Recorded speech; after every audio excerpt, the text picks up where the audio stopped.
దీన్ని బట్టి ఈ రాష్ట్రంలో ఏం జరుగుతుంది అనేది మనం బాగా అర్థం చేసుకుంటే రాజ్యాంగం ఇచ్చిన భావ ప్రకటన స్వేచ్ఛను, మాట్లాడే హక్కును, ప్రతిపక్షం అనేది ప్రజాస్వామ్యంలో సోషల్ మీడియా ద్వారానో, ప్రింట్ మీడియా ద్వారానో, ఎలక్ట్రానిక్ మీడియా ద్వారానో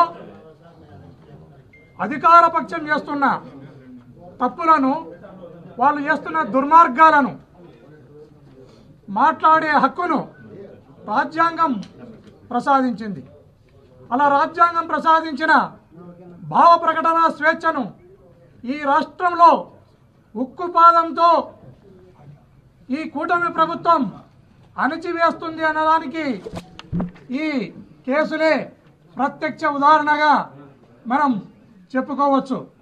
రాష్ట్రమంతటా కూడా ఒక భయంకరమైన వాతావరణాన్ని, ఈ రాష్ట్రంలో ప్రజాస్వామ్యం లేదు, ప్రతిపక్షం లేదు, ప్రజలను గౌరవించే విధానం కూడా ఈ ప్రభుత్వానికి లేదు.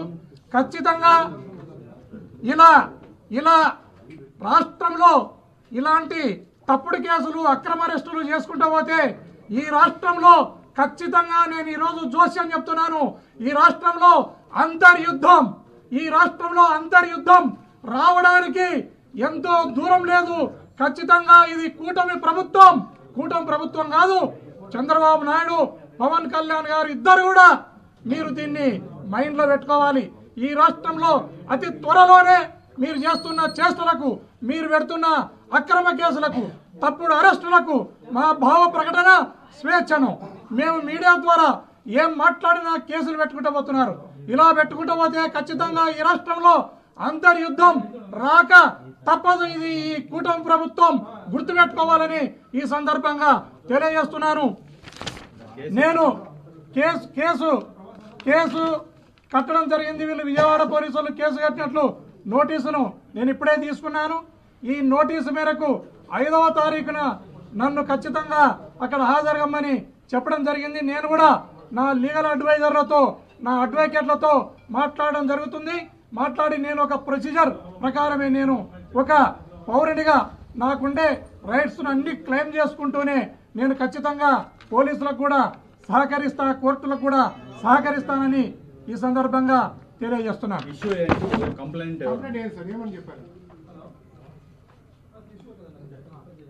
కంప్లైంట్ వచ్చేసి నేను ఎప్పుడైతే సూపర్ 6 మీరు అమలు చేస్తలేరు, సూపర్ 6ల స్థానంలో మీరు ఆడపిల్లలకు జరుగుతున్న అన్యాయాలు ఏవైతే ఉన్నాయో, పసిపిల్లల పైన రేపులు జరుగుతున్నాయి, పసిపిల్లలను మర్డర్లు చేస్తున్నారు, ఈ రాష్ట్రంలో మహిళలకు భద్రత లేకుండా పోయింది, ఈ రాష్ట్రంలో అనేక హత్యలు, అత్యాచారాలు జరుగుతున్నాయి. వీటిపైన ఈ ప్రభుత్వం ఖచ్చితంగా ధ్యాస పెట్టాలి. సూపర్ 6ను ఎగరగొట్టి వీటిని అమలు చేస్తున్నారు మీరు అనే మాట నేను మాట్లాడడం జరిగింది. దాని మీదనే కేసును రిజిస్టర్ చేసినట్లు నోటీసులు ఇచ్చినారు. ఎవరైతే నేరస్తులు ఉన్నారో నేరస్తులను అరెస్టులు చేయకుండా వాళ్ళను గాలి కొదిలేసి నేరం జరిగిన విధానాన్ని ప్రతిపక్షాలు విమర్శిస్తే వారిని అరెస్టు చేసే కార్యక్రమానికి ఈ ప్రభుత్వం శ్రీకారం చుట్టింది. ఖచ్చితంగా ఈ ప్రభుత్వం దీనికి మూల్యం చెల్లించక తప్పదని ఈ సందర్భంగా తెలియజేస్తున్నారు.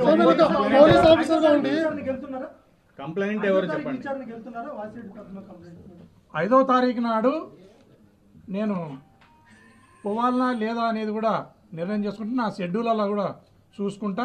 నా షెడ్యూల్లో ఏదైనా ఆ తారీఖు నాడు, 5వ తారీఖు నాడు ఏదైనా ఇబ్బందికరమైన పరిస్థితి ఉంటే ఇంకో డేట్ అడుగుతా. లేదు నాకు వీలైతే పోవడానికంటే ఆ రోజు నేను హాజరవుతాను. ఈ సందర్భంగా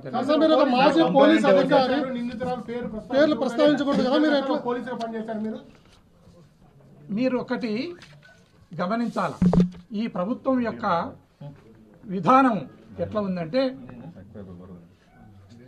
సిగ్గు లేదా గురిగింజ అంటే నల్లగున్నా నాకేమి సిగ్గు అన్నట్లు ఈ ప్రభుత్వం యొక్క తీరు మనకు కనపడతా ఉంది. నేను ఏదైతే మహిళలపై అత్యాచారాలు జరిగినాయో, పసిపిల్లలపై అత్యాచారాలు జరిగినాయో ఆ అత్యాచారం చేసిన దుర్మార్గులను నేరస్తులను అరెస్టు చేయండి అని నేను ప్రింట్ మీడియాలో వచ్చిన పేర్లనే సోషల్ మీడియాలో వచ్చిన పేర్లనే ప్రస్తావించడం జరిగింది. దానిపైన కేసును రిజిస్టర్ చేసి అసలు ముద్దాయిలను వదిలేసి ఎవరైతే ఆ ముద్దాయిలను అరెస్టు చేయండి అని అడుగుతున్నారో వారిని అరెస్టు చేసే కార్యక్రమానికి ఈ ప్రభుత్వం శ్రీకారం చుట్టింది.